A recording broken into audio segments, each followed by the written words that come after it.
Salam sehat Bapak Ibu, para pemuda, remaja, dan juga adik-adikku yang berbahagia.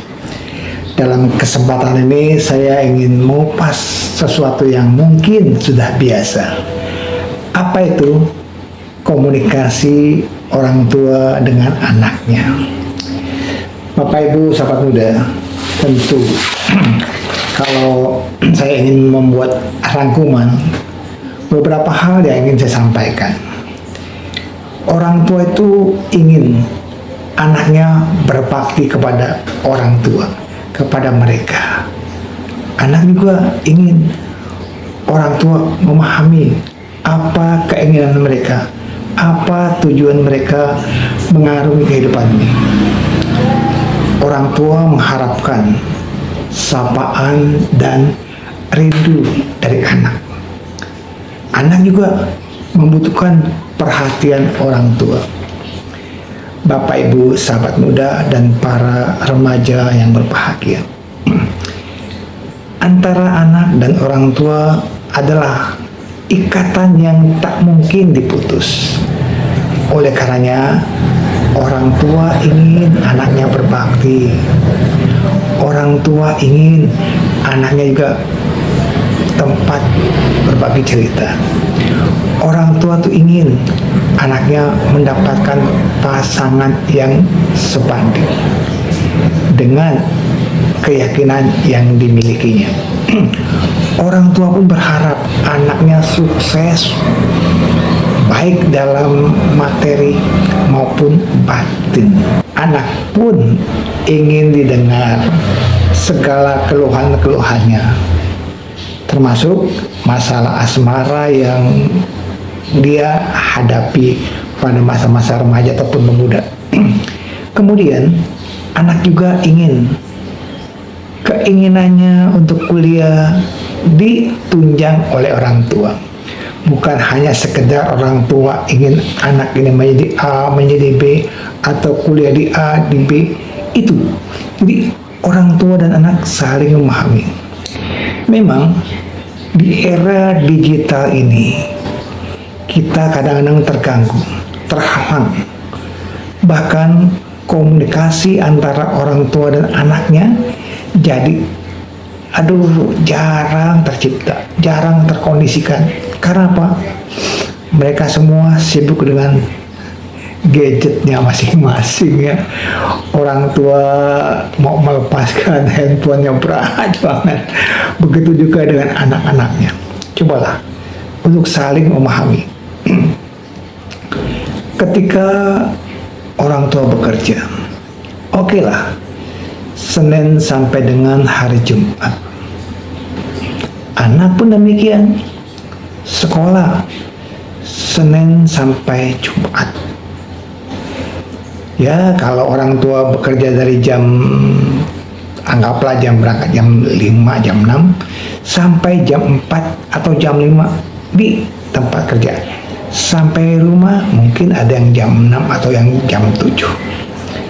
Anak sekolah sejak pagi, ya dari rumah jam berangkat jam 6 lah, sampai di sekolah jam 2, pulang sampai rumah jam 3. Waktu yang tersisa di hari Senin sampai dengan Jumat sangat singkat untuk berkomunikasi, untuk berbagi cerita, untuk ngobrol, untuk makan bersama. Lalu Sabtu Minggu, akankah mereka bersama? Itu kita kembali pada tradisi keluarga masing-masing. Tetapi orang tua juga harus memahami anak-anak kita sudah sekolah sekian panjang, mungkin ya buat perkembangan jiwa mereka ingin bebas. Tetapi orang tua yang bijak pun masih memberikan batasan-batasan. Setelah pulang sekolah, ada orang tua yang memberikan les-les untuk anaknya, mengambil pelajaran tambahan. Karena orang tua berharap anak saya akan berhasil dengan ilmu yang banyak, ilmu yang memadai untuk masa depannya. Tapi sudahkah kita pernah bertanya kepada anak, "Nak, kamu suka nggak dengan les ini, kursus ini, eskul ini, eskul itu?" Mungkin tanda petik ya, orang tua jarang bertanya. Dalam pikiran orang tua, saya yang membiayai, saya ingin anak saya sukses, saya ingin anak saya berhasil dengan segala macam kepandaian. Bapak Ibu, sahabat muda dan para remaja dan pemuda, cobalah beranikan diri kita berdiskusi antara anak dan orang tua dengan cara yang bijak ya. Karena apa? Karena kita harus melihat dari dua sisi yang berbeda. Ya, seperti saya memang kelahiran tahun 68. Masa-masa sekolah saya sejak 1975 sampai saya kuliah 1991 selesai dengan berbagai macam kondisi-kondisi yang berbeda dengan anak sekarang. Dulu ketika saya skripsi harus mencari materi atau mungkin dasar-dasarnya, data-datanya dari buku, dan harus membaca full sampai tuntas. Begitupun waktu sekolah SD. SD ya dimulai dengan abjad, ABC sampai Z, menulis berulang kali. Begitupun perjumlahan, lalu perkalian, pembagian. Berbeda dengan anak sekarang. Jadi orang tua harus memahami perbedaan teknologi, perbedaan ilmu yang mereka dapatkan. Dulu kita, zaman saya, mencari buku-buku contoh buku agama Buddha, jarang sekali ya. Saya sekitar masa-masa SMP SMA itu baca bukunya ya itu lagi. Kenapa? Jarang sumber buku, jarang sumber bacaan. Akhirnya mau nggak mau ya hafal satu buku itu, dua buku itu. Kenapa? Sumbernya jarang. Sekarang sumber buku banyak, tinggal permasalahannya membaca atau tidak.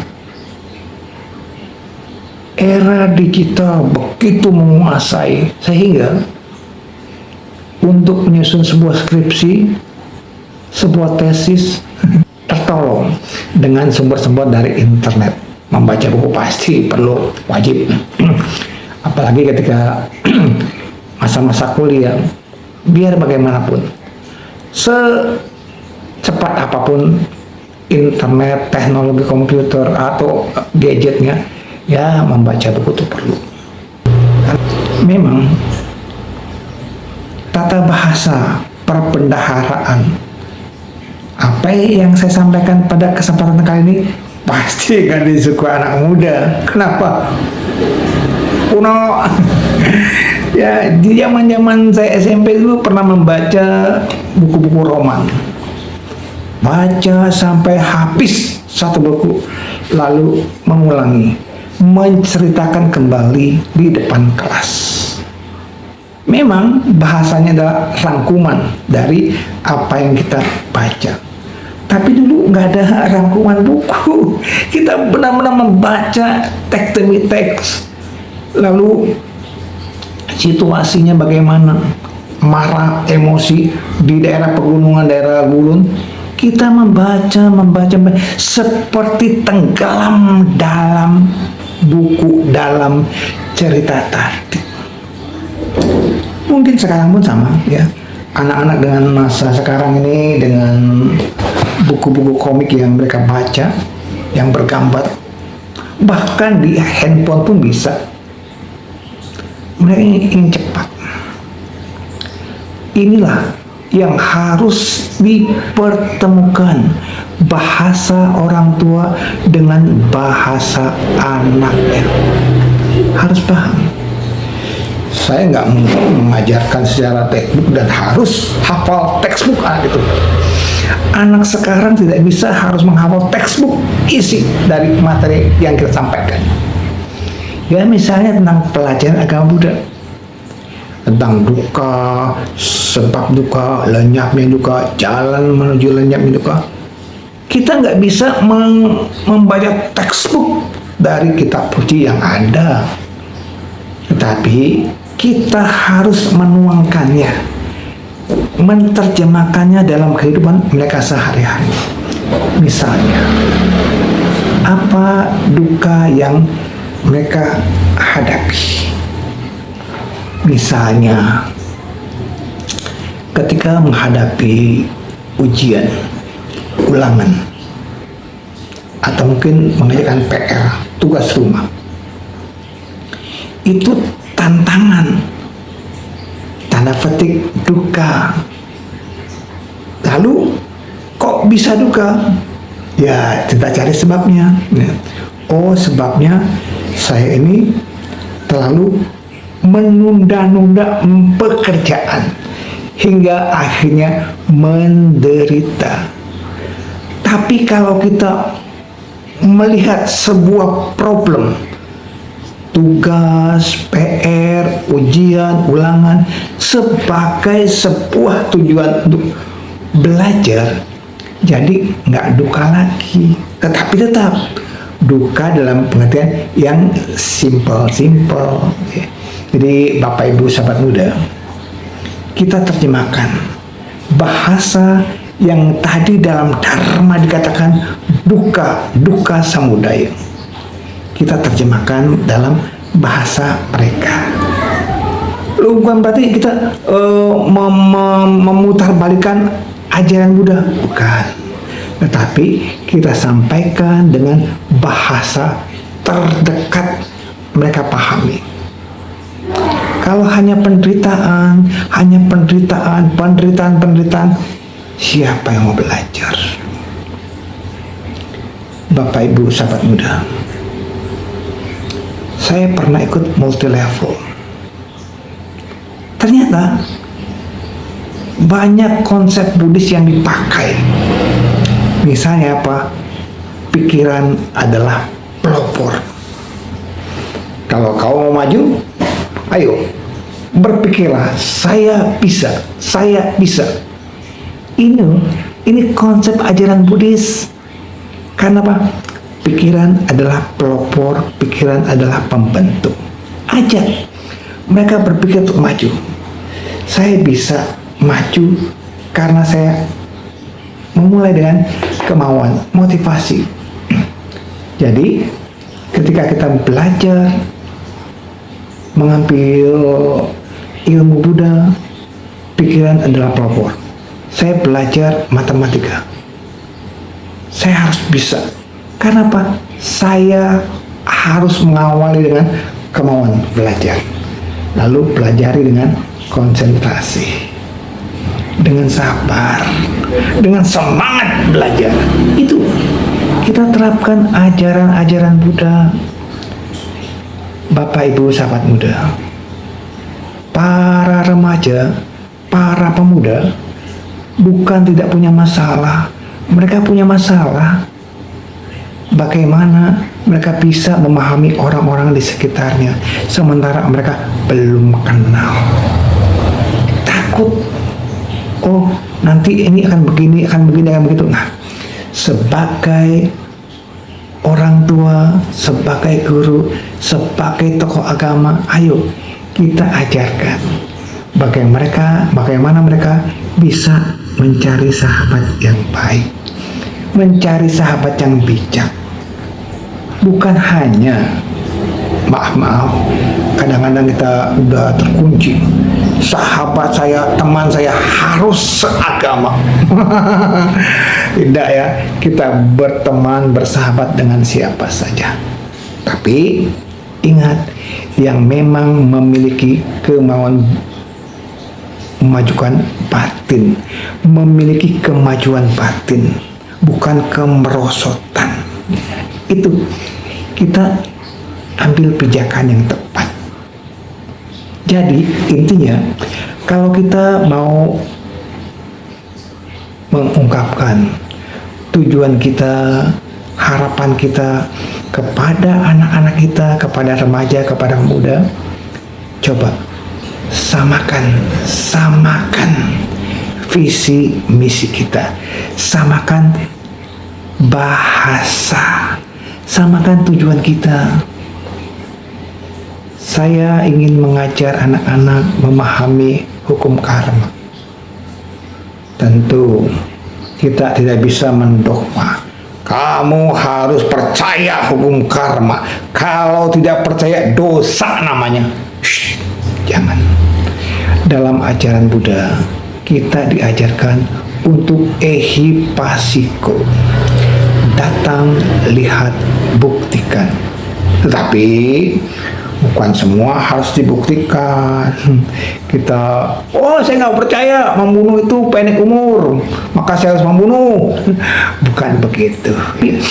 Tidak semua karma harus dilogikakan. Misalnya ya, Anda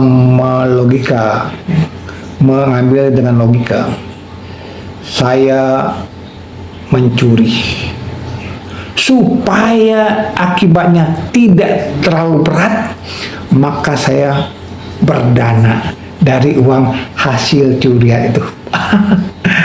Semudah itukah hukum karma diterjemahkan? Tidak. Kita harus pahami, karma itu seperti demikian. Bapak Ibu sahabat muda, di masa-masa sekarang, anak-anak, para remaja, pemuda bisa mencari uang dengan mudahnya. Kita kalah. Kenapa? Mereka menggunakan cara-cara online. Wah, Romo Edi ceramahnya dari wihara ke wihara, jaraknya jauh, mesti makan waktu,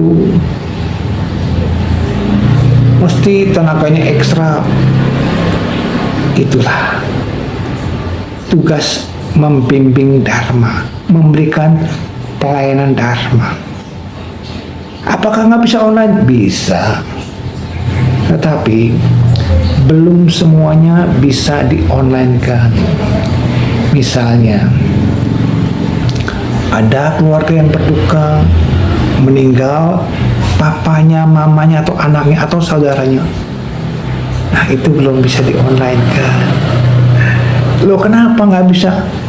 Bisa saja, bisa, tetapi banyak pihak yang belum bisa menerima hal tersebut. Ya, seperti contoh ya, penghormatan kepada Buddha, kepada posat-posat, rupang-rupang bodhisattva, kita terbiasa mengenakan dupa. Memang ada yang hanya dengan anjali pai hormat, tapi ada juga yang merasa belum melaksanakan puja namanya. Silakan. Itu setiap orang punya dorongan batin masing-masing, batin masing-masing ya. Jadi sebagai umat Buddha, kita menyadari memang pikiran adalah pelopor, tetapi dalam hal bentuk puja jangan semuanya diterjemahkan letterless. Jangan kan saya bisa berpikir saja, ide saja. Akhirnya umat nanti ketika puja, melaksanakan puja, berdana buah, berdana bunga, berdana air, berdana dupa, berdana macam-macam, cukup pikiran saja. Saya berpikir sudah berdana buah, saya berpikir berdana makanan, saya berpikir berdana jubah.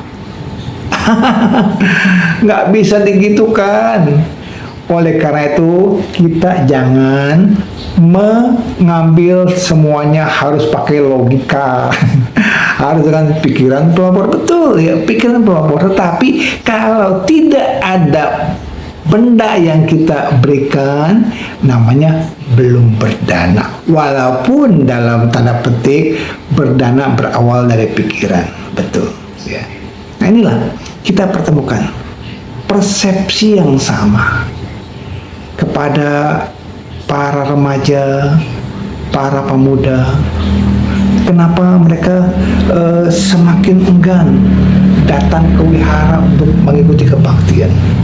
Mungkin tanda petik ritual yang mereka jalani rasanya menjenuhkan, membosankan buat mereka. Mereka berpikir ada patung Buddha, ada lilin, ada bunga, ada segala macam persembahan. Kenapa tidak dalam bentuk layar saja, pakai PowerPoint? Ada gambar Buddha, ada gambar lilin, ada gambar bunga, gambar buah. Wow, itu bahasa yang tanda petik ya, ini mempermudah. Bapak Ibu sahabat, kalau kita melihat kebajikan-kebajikan yang kita lakukan harus disimbolkan pada hal-hal yang tidak wajar, ya kita harus hilangkan. Melaksanakan amisa puja, memberikan amisa puja tetap berupa bendanya ada, bukan sekedar pikiran. Belajar dharma memang tidak harus teknik. Anda bisa melaksanakan dengan mengamalkan kebajikan yang Anda lakukan. Ya, seperti sekarang saya menyampaikan dharma secara online. Semoga umat Buddha mau mendengar, merenungkan, lalu mempraktekkannya dalam kehidupan sehari-hari. Membuat konten agama Buddha, aduh, saya kadang-kadang juga bertanya ya, sehari cuma ada 10 orang yang like, mending 10, kadang-kadang cuma 9, 8, 7 yang like. Itu pun kadang-kadang cuma melihat saja, tidak memberikan tanda like. Apalagi komentar. Cobalah berikan komentar-komentar dharma. Silakan para remaja, para pemuda, saya pun ingin mendapatkan masukan-masukan dari kalian. Apa sebenarnya yang kalian harapkan dalam kebaktian agama Buddha? Kebaikan apa yang Anda tuntut dari orang tua untuk kalian, para remaja, para pemuda? Anak-anak inginnya begini, inginnya begitu, silakan sampaikan. Loh, kenapa Romo nggak bisa? Bukan nggak bisa ya, sudut pandang saya adalah anak-anak yang kelahiran 1968, jadi agak berbeda. Sehingga kalau saya berceramah kepada orang tua dengan gaya begini begitu, di pemuda dengan gaya begini begitu, di remaja kan begini begitu, dan di sekolah minggu pun begini begitu, sesuai dengan apa yang pernah saya lakukan, apa yang pernah saya lewatkan, apa yang pernah saya jalani waktu sekolah dulu ya. Jadi makanya pengalaman saya akan berbeda dengan pengalaman kalian di era-era seperti ini. Ada yang anak milenial atau Gen Z, beda-beda ya. Jadi saya sebagai seorang ya penceramah agama Buddha ingin juga mendapatkan masukan dari para remaja, para pemuda, atau mungkin adik-adik sekolah minggu. Orang tua boleh nggak? Betul, orang tua pun patut memberikan masukan atau informasi kepada konten ini. Agar apa? Agar menarik, agar saya bisa mencari titik temu. Mungkin titik temu versi saya seperti ini, atau ada versi lain ya. Romo, kenapa Romo nggak kupas abidama atau suta atau winaya atau hal-hal yang bersifat mistis? Itu sudah banyak orang yang menguasai. Saya belum menguasai abidama, saya belum menguasai winaya, saya belum menguasai suta. Tapi saya menyampaikan dharma dengan gaya yang santai, namun ada yang saya tuju, ada yang ingin saya tuju. Dalam kesempatan ini, saya ingin mempertemukan suara orang tua dan anak-anaknya. Agar apa? Bisa terjalin komunikasi yang nyambung.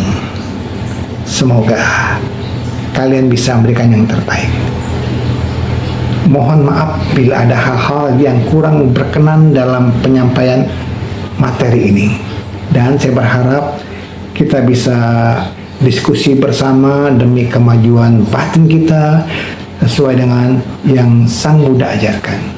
Semoga semua makhluk hidup berbahagia. Sadu, sadu, sadu.